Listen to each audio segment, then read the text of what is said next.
Hello, hackers, and welcome to another unhinged and just random hack talk video. Uh, I know it's a stupid name, just like my stupid hair here. I tried, it won't go down. Um, and this video is actually not about a hack, but I just came up with that name literally seconds ago. And it sounded cool, it sounded kind of like TED Talk, so whatever.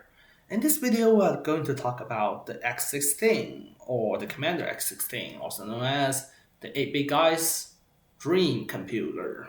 I know I'm like kind of late to the game, but I've been like tuning out the X16 frequency recently because I don't know, it just does not pique my interest like it did when it first announced. So it was not until yesterday that I watched this video about the X16 going on sale. But the going on sale part did not caught my eye. What caught my eye is this. I also want to show you this little demo. It's not a full game, it's just a proof of concept to show that we could actually run something similar to Mario Kart on this I know my face is covering it up, but computer if somebody wanted to take the time to code it. I mean, I have coded on the X16. I've developed games for the X16. I'm not developed. Like I poured it. I tried to pour one of my favorite mobile games to the X16. I know what it can do, and I know what it can't. It cannot do Mode 7, and this is very obviously Mode 7. And the first thing I think when I saw this is that someone hacked the Vera, and it's kind of right because Vera is an FPGA. You can upload code to it. You can change like the internal wiring. And then I looked around and I found this. It says FX demo Mario Kart Vera firmware version 0.3.1. Well, that confirms that this is a Vera hack. So what's the problem? The problem is that I was only partly right. It's not someone doing really advanced stuff on the Vera. This thing is official. Because after I watched this, I went back and I saw this. I was like, this was not there. This was not there either. What are these multiplicand accumulator cache thing? And then I scroll down, and then I saw this Vera FX. And then I realized, oh wait, this one says FX demo. Oh, it's a demo for this FX. And I was like, okay, what does it do? And it turns out it does 3D. I read a little bit more. I did not read through it. I just don't have the time to read through it, and I'm not really interested in this type of thing anymore. That's the first thing that I feel when I saw this. And there's this, an even longer tutorial dedicated just to the FX chip. I was like, what? I mean, the Vera, when I programmed for the Vera, I was like, this was borderline 8-bit. I saw Nintendo Super NES PPU stuff on it, like tile flipping, and 16-bit tiles, and 256 color palette. And I was like, oh, this must be a response to the Agon. And if you don't know what Agon is, it's the Agon Lite, the fastest and cheapest 8-bit computer ever. And if you go online to search for it, you will see there's a video saying that Agon Lite is 8-bit guy's dream computer. Because it kind of is. And it kind of isn't. It is quote unquote 8-bit, but it uses an EZ80 that is like produced in the 2000s and has 24-bit registers. Yeah. But that's not the most crazy part about this.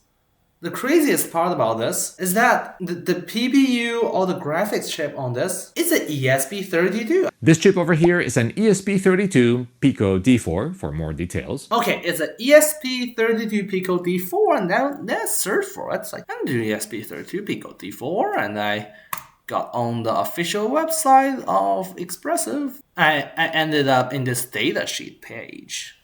And this datasheet actually don't talk that much about the CPU side, because the CPU side, as it says, is just an ESP32. And then I hop to this, the ESP32 official datasheet. This thing is 70 pages long and it contains a lot of information. But what I need is what kind of CPU this is and exactly how fast it is. Well, it turns out to be a single or dual core 32-bit LX6 microprocessor. I remember seeing on Wikipedia that this D4 chip is a dual core.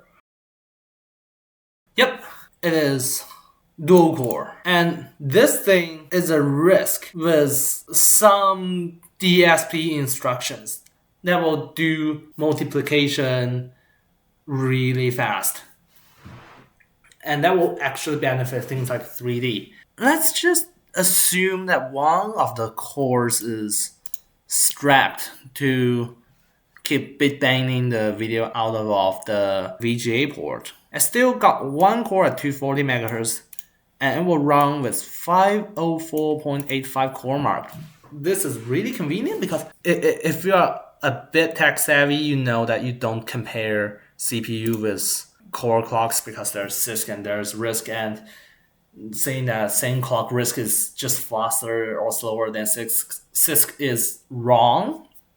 But we do have this core mark, and I did a bit of research. This is a list of core marks for different architectures, and look at this. A 40 MHz 486 got 37 core marks. Remember, this thing gets 500. Even if we say it gets half of the 2 core marks, which is like slightly lower than 500, it doesn't make a difference because it's higher than a Pentium MMX. And it's only beaten by AMD K6 or a Pentium 2. Those are the chips from the x86 PC world that can beat it. And you know that in one of the Agon Light videos, they talk about whether the Agon Light can run Doom. And let me tell you, I haven't programmed for the Agon Light, but just from the numbers, I can reassure you that it will run Doom. It will run Doom really, really well. I mean, I played Doom on a 486 at 50 MHz. No problem. I played a Doom on a 486 at 66 MHz, and the frames are just flying. And you can make some arguments, but the raw power is there.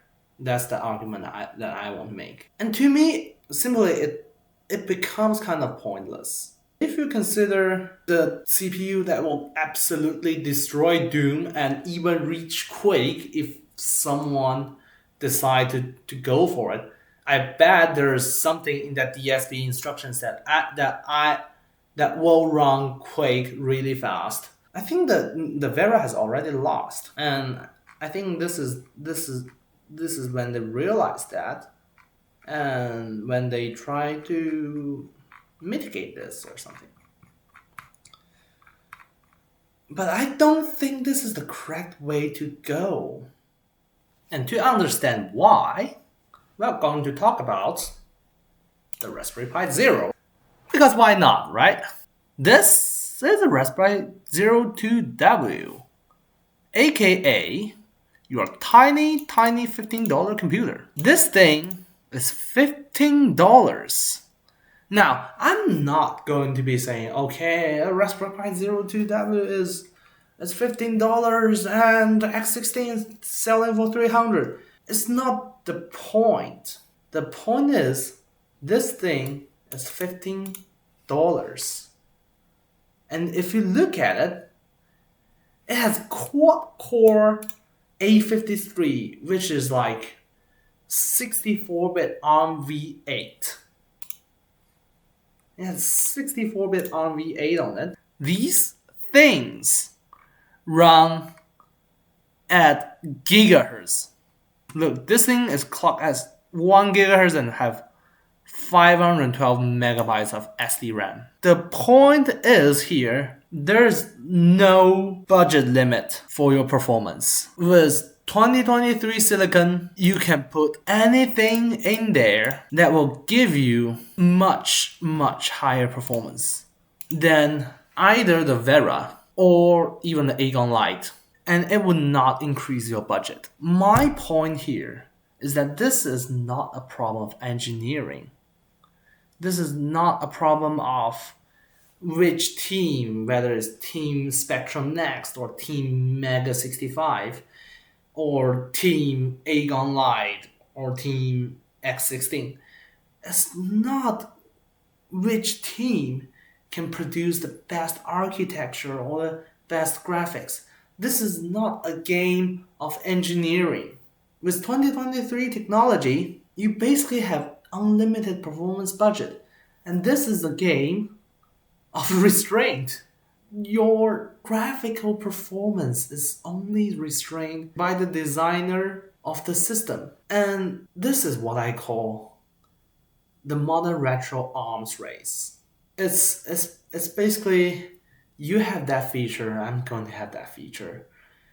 Like, you can do this, then I'll be able to do this.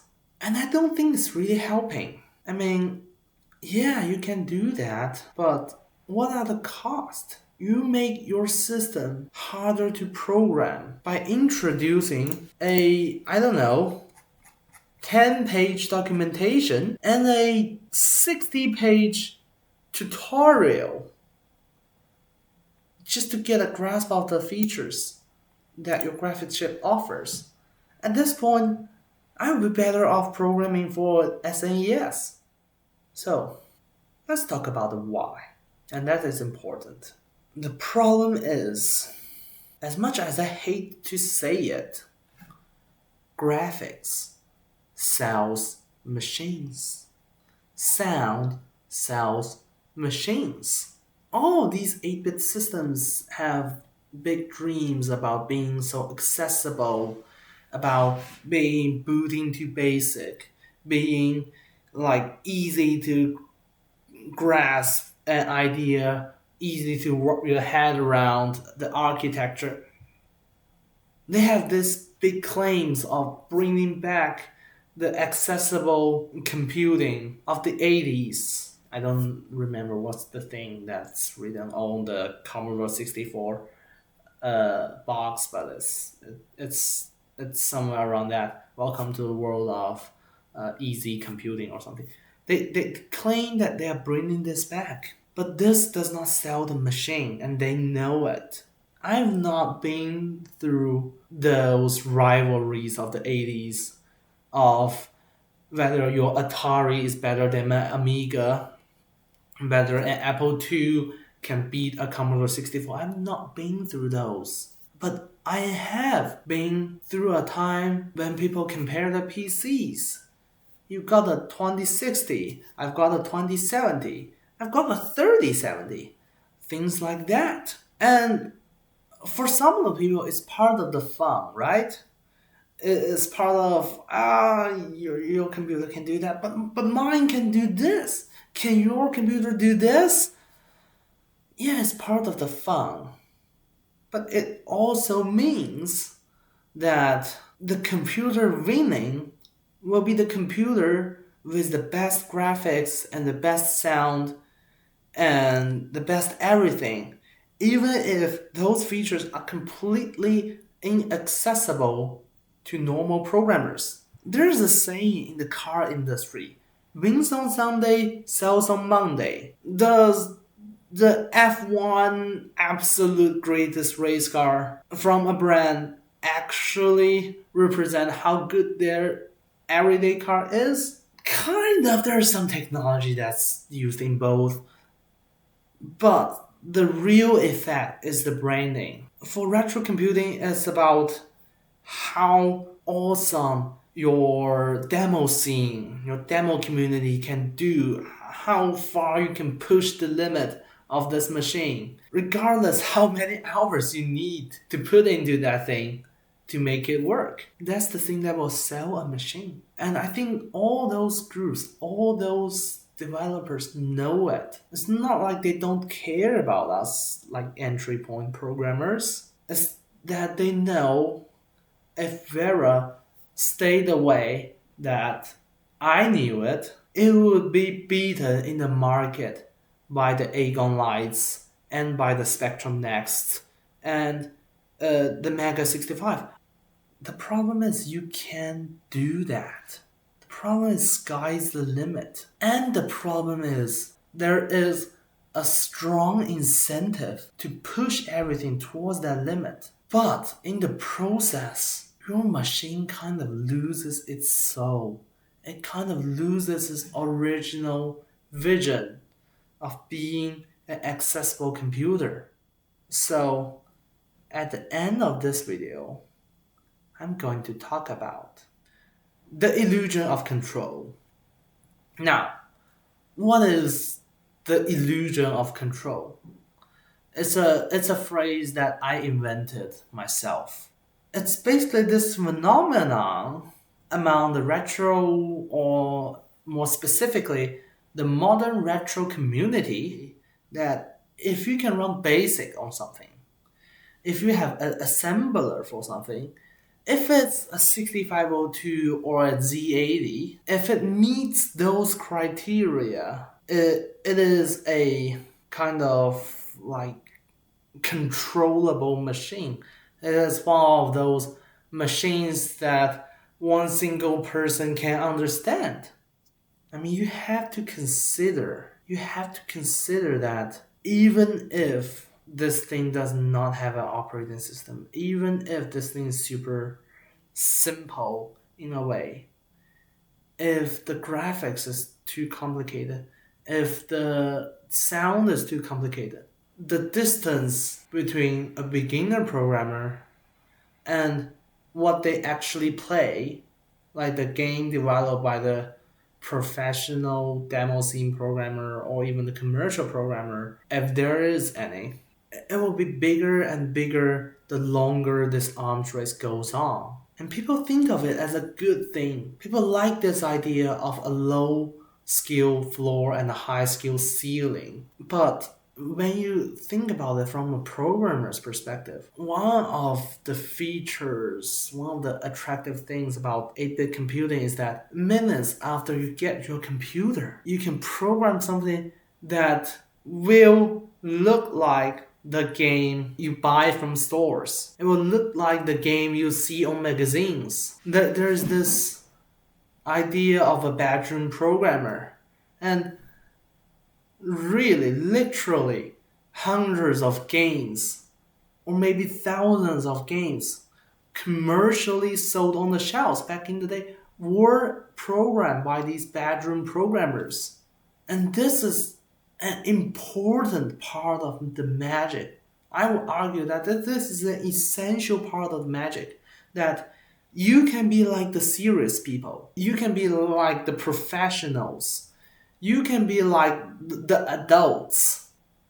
As the 8-bit guy says in his recent video, right? It's like the educational computers, they underestimate the kids. And I think the actual truth is they underestimate kind of like the kids' wish to become adults. And now you have games like Roblox that's filling this empty space in kids' hearts. And lets them to roleplay like the actual commercial game developers. But I mean, Roblox comes with its own problems. Let's not talk about it. But by doing things like having a 58-page tutorial for your graphics chip, I'm not pretty sure about it anymore. You can still argue back in the day, the 8-bit guys and the the nostalgia nerds, the paraphractics and those people, they read through pages and pages of basic manual. They read through it over and over again. They grasped every part of it. I did it. I had a 1-inch thick Java tutorial. It's like something like From Beginner to a Professional book. I read through it. So maybe I'm wrong. But if I'm right, there will be a point when, after like many hours of grinding through the documents and tutorials, the little programmer or the adult programmer finally starts coding something on the X16. And he or she will discover that the thing that he or she can do now with limited amount of time of studying is so far away from the stuff on the forums and everywhere that the motivation will be just gone. And I think that's the bad trend that the whole modern retro industry is heading towards, without knowing or without thinking about the effects. The need to sell the machine, the arms race, have grown so much that those machines are on the brink of losing themselves, losing an idea of what they are, and maybe losing their souls. I'm Andy. I'll see you in the next video. Bye.